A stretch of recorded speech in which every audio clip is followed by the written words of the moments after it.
Then bring that shit to the U.S. People have been wanting that shit for a while now. Really? Well, in order to like sub like old game systems and shit like that. Oh, Because doing it on newer TVs is a pain in the ass. I was gonna say, It really is. the 2 TVs that I have for my computer, I have what's it called? Audio video cables. Well, no, even then there might be a lag. Like you will see it more pixelated and shit like that. Yeah. Because it's trying to do Oh it to yeah, because so it's trying to high expand def. it. Yeah, yeah, no, I understand. Well, you know, but the proprietor of the BronTube workshop, Tenoiji, I'd say Tenoji. Tenoji, sure. Tenoji is also the owner of the building. That's how he can afford to maintain his ridiculously niche hobby shop, even as land value continues to rise. He may seem a rough sort, but he's no match for my charisma. Now the entire second floor is mine for next to nothing. Mwahahaha! Does that sound like me, Light? I snorted, didn't I? Yes, you did. I digress. The future gadget laboratory is currently enhancing a severe shortage of manpower. We welcome dedicated scientists from all fields to apply. At present, our researchers are. Okadine, you're stupid. Okadine, you gotta say lab mems, not researchers. You moron. Our lab mems, laboratory members, are 3. I am the founder of the Future Gadget Lab, Lab Mem number 1, the insane mad scientist Halloween Kiyoma. Okadine is cuter though. Next, we have our resident cosplayer and only female member, Lab Mem number 2, Sheena Mayuri. Call me Mayushi. I like making costumes more than wearing them. And also, it's 002. Have you not watched that amazing anime, Cyborg 009? Asshole? 007. And That last, actually may have been a... and last we have our resident super hacker, Lab Mem numbers 3, Hashida Itaru. Stop calling me that. It's No, super no, hacker. no, no, no. I want Dan to do this one. Dan? Or not Dan. Sorry if Dan was here. No, Grun. He's the otaku in the background. Stop calling me that! It's Super Hacker! Duh! Light, are you sad that I'm not giving you his role? You can have, Mayuri. No, nope, you already claimed that one. He did. He's doing a great job of it. No, don't worry, Light. You get to be Makise, and I think you can be the two of the other girls later if you want. I think they'll fit for you. Here at the Future Gadget Laboratory, we devote ourselves to the art of invention. For details, see our lab's homepage. I can invent a really mean milkshake in the dining hall. Can I I get it? bend my fist upside this guy's head. I would love a milkshake. Hey, just because he looks like me, it doesn't mean that you want to punch him anymore. Or should want to punch him more. You might want to backpedal on that one. Yeah. I don't know, he kind of gives me the stay away vibe. Oh, that's just mean to me. It's the opposite of what I get from you. But didn't Grun say I look like him quite a bit? No, you just... I mean, I don't it know. kind of looks like you, but it's not you. Like, All personality I is similar see- but different. I see a skinny guy with a scruffy face and black hair. So I have brown to hair. me, that's you. Yeah, he does have brown hair. Yeah. Same difference. Shut up. No, there is a difference. There's a big difference.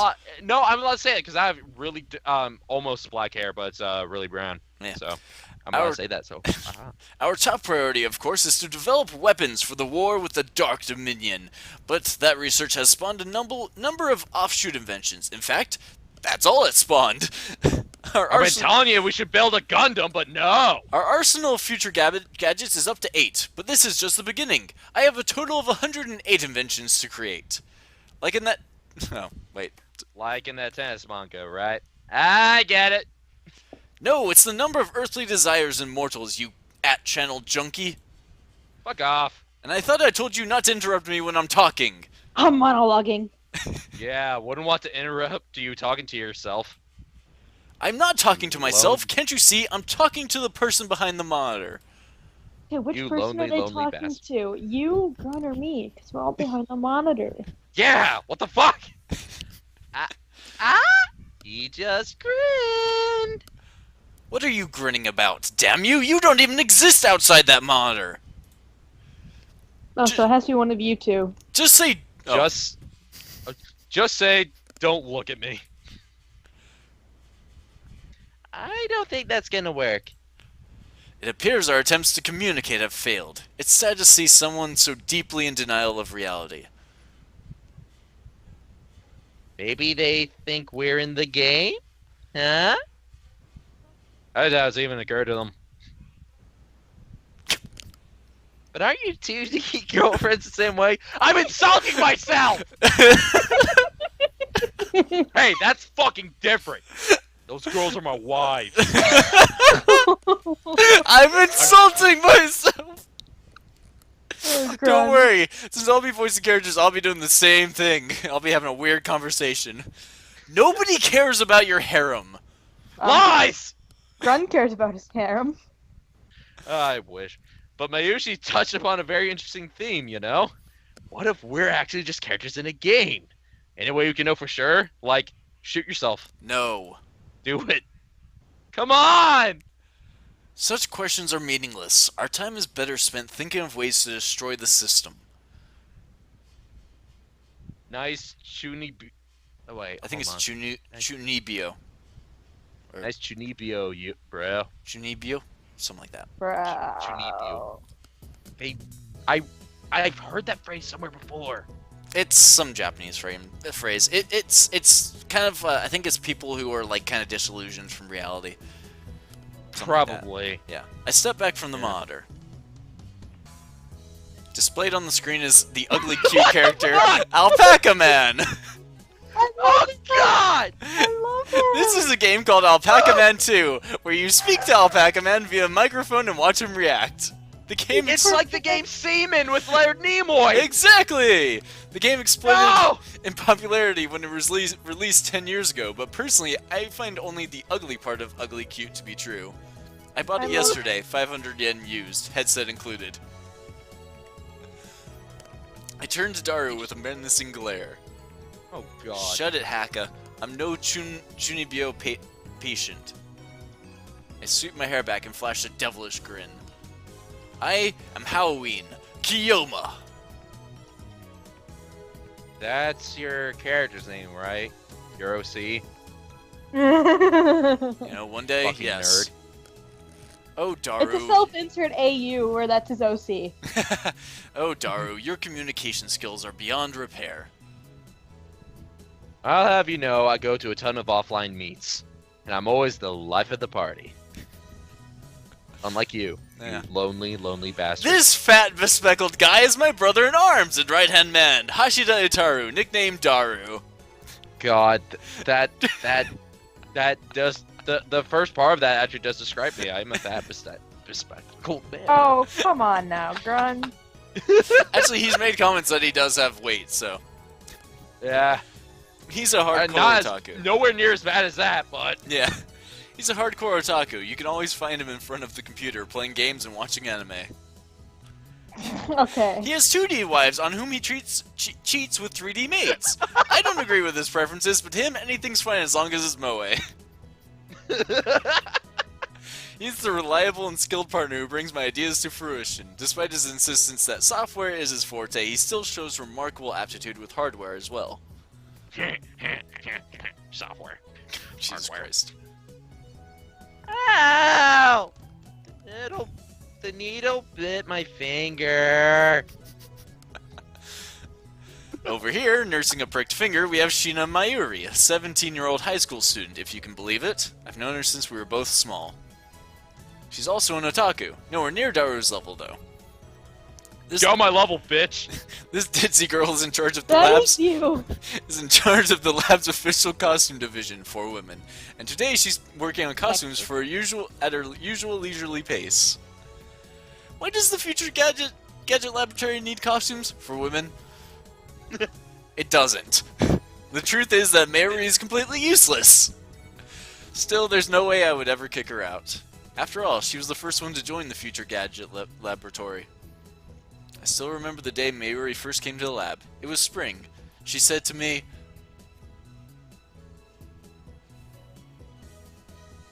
Mayushi's Okarin's hostage. I belong here. You'll never get rid of me. That sounds like something I'd have somebody say, right?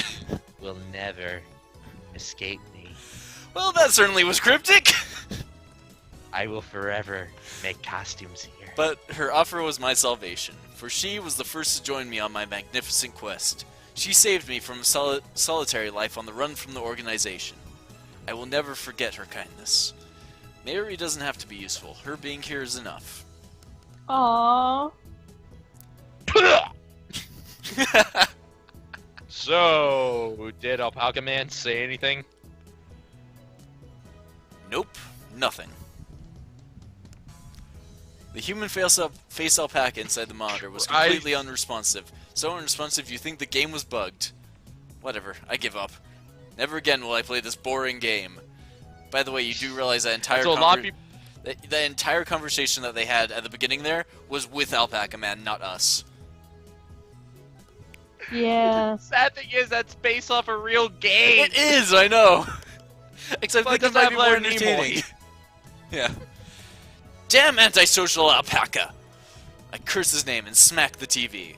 As soon as I do, the TV makes a sound like it's shorted, and then the screen goes blank. I change the channel. Nothing. Check the power cable. Nothing. Whack it again. Nothing. I guess it's broken. Damn. This crummy TV is unleashed from the Braun Tube workshop downstairs. It's probably just old. You made Mr. Alpaca angry. Damn. I'll have to get it repaired later. You got him angry! I turn off the TV and lie on the couch. I'm fed up with the humidity of Japanese summers. I stare at a conspicuous stain on the ceiling while fanning myself. I close my eyes, and what naturally comes to mind is that impossible scene I saw an hour ago. They're gone. A left red icon, everyone vanished before my eyes. I can't explain it. And it wasn't just the people on the street. The people in the stores, gone. In the restaurants, gone. Even the cars vanished, drivers and all. And it all happened in the blink of an eye. Suddenly, an empty city spread before me. It's the rapture, bitch. I could still hear the music from the stores, but those catchy melodies were the only sounds of life remaining. Heat was rising from the asphalt in waves, but I felt only... God damn it. But I felt only a cold chill down my spine. I stood there, breathless, until... What's wrong? Mayuri's voice brought me back to reality. Have you been smoking my shrooms? Oh, God. Given how she acts, That does make sense. Yeah. Mayuri hadn't disappeared. She was right there, looking at me with questioning eyes. With square pupils. Everyone disappeared just now, right? Huh? You saw it too, right? Just now, before our very eyes. Panic took hold as the enormity of what had just happened struck me. Unable to control myself, I grabbed Mayuri by her slender shoulders and shook her. Did you see it, Mayuri? You saw it, right? Stop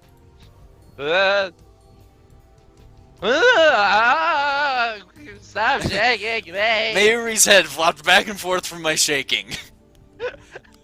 I didn't say anything, Baka! You didn't? I stopped shaking her and looked straight into her eyes. Into her cubes. My She returned my gaze. Space! Personal space! She returned my gaze with eyes clear as glass marbles. Also, we're childhood friends. There's no such thing as personal space. Yes, there is! You saw nothing. Nothing at all. There were people here a second ago, weren't there? There were? Oh my god. Even the store employees are gone. That's impossible by any measure. Of course they are. Her reply didn't make any sense. It was like this when we got here. Oh, I know. You're seeing things, aren't you? You did it to my stash. God damn it. Is that gonna be the joke now? Is that Mayuri is a shroom head? Yeah, of course. I'm sure it's because of the heat. Da-da-da! Oh, I gotta take this. Oh, Oh my jeez. god. How could she laugh at a time like this? I always thought she was a bit strange, but maybe her brain is actually broken. I realized that she couldn't help me.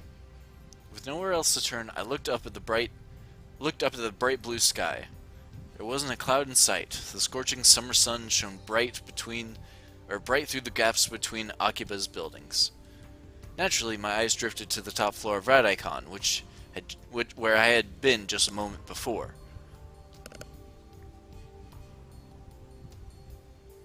Okay, so I'm gonna be gone for like 5 minutes. Okay. So, There, light, I leave my characters to you. it's okay. Okay. There Both was of them. an enormous machine, like some kind of satellite, embedded in the roof of the building where, not 5 minutes before, I had found Makise Kurisu's body in a pool of blood. What happened to her? Just before everyone disappeared, I could have sworn I heard an ambulance siren. Makise Kurisu might still be in that dark, narrow passageway, cold, bloody, and alone. The thought disturbed me, but the question at the forefront of my mind was, what the hell is that satellite doing there? Right before Dr. Nakabachi's presentation, the building shook like a bomb had exploded. The roof door lock had been broken, and beyond it someone had placed a satellite-like machine shrouded in smoke and glowing dust. When I saw it, the satellite was on the rooftop. But that's not what I was seeing now. The satellite had penetrated the top floor of the building, obliterating the room where Dr. Nakabashi's press conference had been. It must have fallen out of orbit without burning up in the atmosphere somehow. I knew it was crazy, but what other explanation could there be? The real question was, when did that happen? Mayuri, about that satellite. Light, give me just 1 second, actually. No, we'll continue? Okay. Okay. Oh yeah. Sorry, I'm still. It's okay. Yep. What a surprise, huh? Isn't this shit good? What? God damn it. What do you mean? What was a surprise? It made a huge kaplow sound. A huge kaplow? It No, certainly did kaplow. make a sound, but I don't think it was a kaplow. Kaplow. I'd say it was more like a zzzm. Well, that's just stupid. Did that satellite fall out of the sky? Did it? Do you think aliens are on board? Are they gonna steal the cows at Lon Lon Ranch? Jesus Christ. Had I lost my mind? What I had seen didn't match at all with what Mayuri was saying. Suddenly, nothing seemed real. Had I dreamt it all? Hey, you two! Just then, a uniformed policeman ran up to us, his expression stern. Oh shit! Hide the drugs! What do you think you're doing here? This area is off limits. You have to leave. That's the look she has on her. Yeah. She had on her. We're sorry! We're so sorry! I didn't mean to take the drugs! I didn't mean to! First, my good man, let me call you Officer A. I have one question. Officer A? Thousands of people just vanished. You saw it too, didn't you?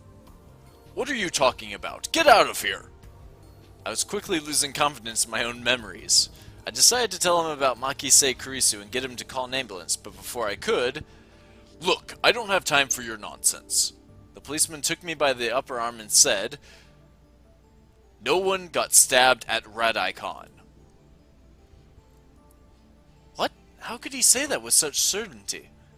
While I was still trying to comprehend the situation, the policeman forcefully led us away. Don't take the pot! Jesus Christ. We were escorted up to UPX and released.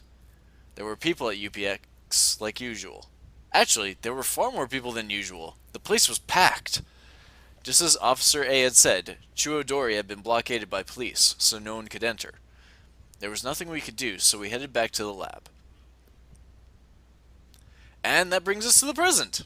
I'm baffled. Did the whole hour since the beginning of Nakabachi's presentation really happen? I check online for any news. The net is buzzing about the mysterious machine that crashed into Red Icon. All of the major stations in Tokyo, even To TV, are running special bulletins about it. I have a feeling that's like a piss take on Toei. Probably. Yeah. A lot of them are piss takes. Fortunately, I appreciate that. Yeah. Fortunately, it doesn't look like anyone was hurt, but Chuodori is still closed off. Akihabara Station is jammed with reporters and curious onlookers. Like, I think @channel is supposed to be Twitter, I think. Oh, yeah, definitely. Yeah. Nobody has mentioned anything about the disappearance of thousands of people from Akiba's streets, nor about Makise Kurisu's murder. Time travel, bitch. It's all a mystery. A mystery? I see. So that's it. From the sofa, I spring to my feet, a wide grin on my face.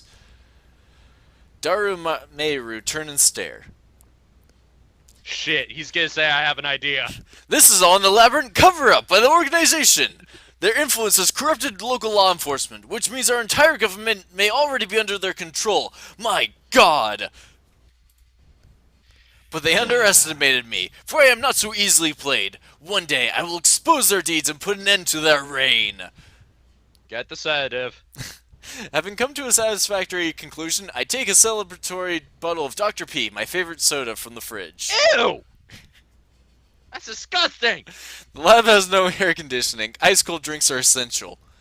Ah, Elixir Intellectualis. A drink fit for a genius. Sure. Cola's better. Ukadine really loves his Dr. P. I pity the man who knows not the greatness of this beverage. Mwahaha! Alrighty then. Step through the curtain dividing its center, and you'll enter the heart of our future gadget laboratory, the development room. Just as the name implies, this is the room where we develop future gadgets. Needless to say, it is strictly off limits to outsiders. Yes. Wait. Future gadgets. My God, this is a subsidiary of the Future Foundation. Shut up! No. It's true. That's why they developed the gun they use in It's Despair all Girls. connected. Uh-huh. Yes, I know the setup is... This isn't made by Spike Chunsoft, okay? Doesn't have to be. Dude, the copyright is completely different over in Japan. True. Also, can I just say, I really appreciate the Maki Maki just hanging on the wall. Oh, of course. Yeah. Yes, I know the setup is cheap. I would rather have an airlock than a curtain, but our research budget is already scraping the bottom of the barrel.